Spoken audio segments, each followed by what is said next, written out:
Good morning, everybody. Some movies come and go. We watch them and we forget about them. And some movies become cultural icons.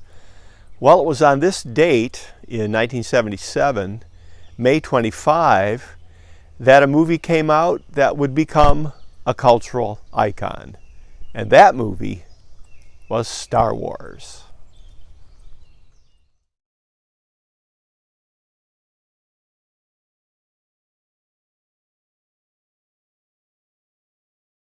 The 1960s were pretty confusing and chaotic, so when Patton came out in 1970, with its reminder of another era when good was good and bad was bad, that had a lot of appeal to people. And when Robert Redford went out to live in the wilderness and escaped society, that had a lot of appeal to people too. Again, because there were a lot of tensions and stresses in the early 70s. Now, Silent Running was a movie that had a pretty bizarre premise. The idea was that the forests of the Earth had been moved to outer space because the Earth was so polluted. So this was very dystopian view of reality.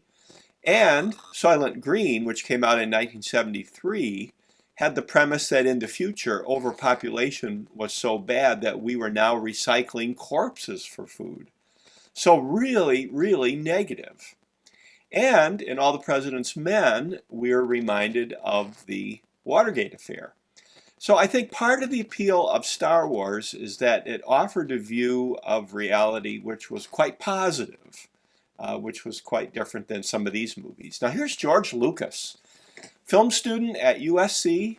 He was an undergraduate and a graduate student there. He loved Flash Gordon stories, and he was a student of film in addition to making movies.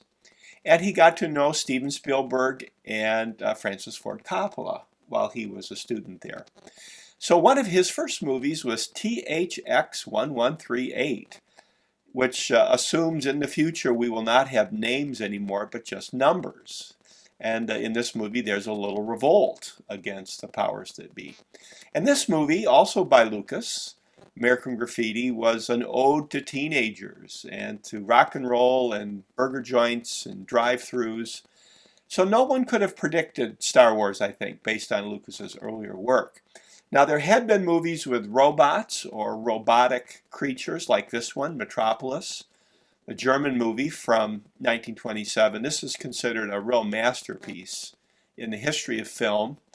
And in Forbidden Planet, 1956, there's a robot with a personality, Robbie the Robot, who's not just a piece of metal in the background, but he's also a major player in the story. Reminds us of the robots in Star Wars, have their own personalities. So here's Harrison Ford in American Graffiti, which was a George Lucas movie. He plays a 20-something, even though in real life he was about 30, I think, or 31. And Carrie Fisher, pictured here, was 17 in the movie Shampoo.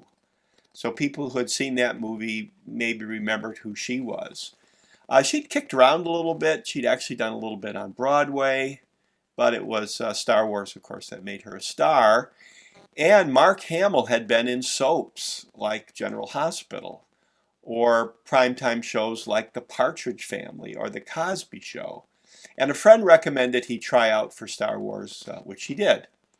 I think what really surprised people was that Alec Guinness, pictured here in Bridge Over the River Kwai, would be in a movie like Star Wars. People knew him from the big epics like Lawrence of Arabia or Dr. Zhivago, but I think we'd all agree he was a pretty good Obi-Wan Kenobi. So when the movie came out on this date, May 25, 1977, it had a very limited release. Even Lucas himself was pessimistic about how the movie would do, and no movie studio would take the movie until 20th Century Fox did.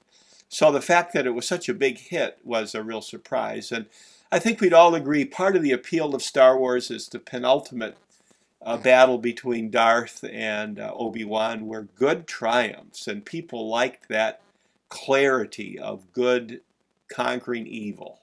That had a lot of appeal. So there have been lots of Star Wars movies, lots of fans out there, and I think we'd all agree that the movie made a big impact on American culture.